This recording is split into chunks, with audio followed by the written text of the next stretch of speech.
კირნატში განვითარებულ მოვლენებს შეფასებები მოჰყვა პოლიტიკური პარტიების მხრიდანაც.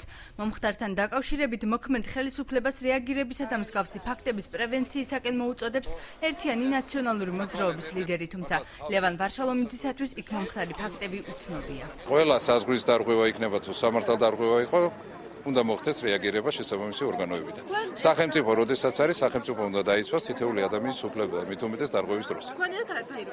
არ ვიცი, საქმის ხურში არ ვარ. სანამ ასეთი უნიათო ხელისუფლება გვეყოლება, საფრთხე ყველა საზღვრისპირა ტერიტორიაზე იარსებებს. ხელისუფლებას უნდა აღეკვეთა მსგავსი ფაქტი და მოსახლეობა არ უნდა დაეტოვებინა პირისპირ მესაზღვრეებთან, ამბობს ნინო ბურჯანაძე, ერთიანი ოპოზიციის წარმომადგენელი.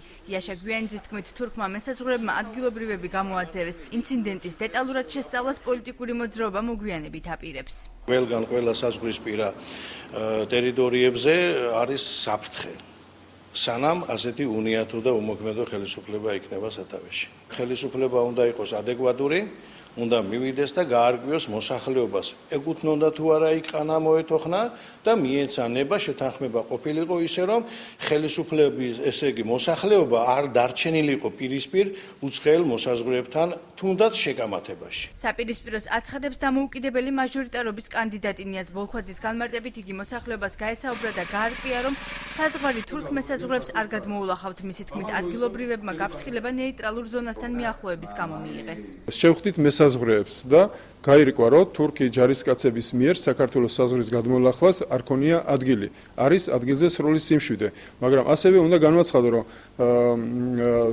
ქართველმა მესაზღვრეებმა შეურაცხყოფათაც კი მიიღეს, რომ თუ ჯარისკაცებმა უცხო ქვეყნის გადმოლახეს საზღვრები, მაშინ ჩვენ რას ვაკეთებთ, ხო ვიცავთ არა ჩვენს საზღვრებს. ინციდენტს კონკრეტული პოლიტიკური ჯგუფების დაკვეთად აფასებს მმართველი გუნდის წარმომადგენელი დავით ბაციკაძე, ამბობს, რომ საზღვრის უკანონოდ გადმოკვეთის ფაქტი არ დაფიქსირებულა, რაც შეეხება ინციდენტს იგი არ გამორიცხავს, რომ ეს შესაძლოა მეზობელ ქვეყნებთან ურთიერთობის დაძაბვასა და ნატოში ინტეგრაციის პროცესის მოახლოებას უკავშირდებოდეს.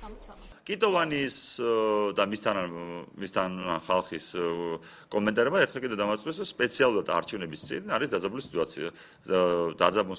დაძაბული სიტუაცია ნატოს წევრ ქვეყანასთან ჩვენი ურთიერთობები, სულ მოკლე ხანში კი იცით, თან ძალიან საერთოდ ემთხვევა ის, რომ მაპთან დაკავშირებით გაისმა ხომა და გითხრეს, რომ მაპს აუცილებლად მივიღებ და მესმის, რომ ეს აღშფოთებს ბევრს ამ ცირენაც ამ ქვეყანაში, მაგრამ კიდევ ერთხელ ვთქვი, რომ არ გაუვათ. შეგახსენებთ, რომ ადგილობრივთა ინფორმაციით 31 მაისს თურქმა მესაზღვრეებმა საზღვარი დაარღვიეს, საქართველოს ტერიტორიაზე შემოვიდნენ და კირნატის მოსახლეობას მიწის ნაკვეთების დამუშავების საშუალება არ მისცეს.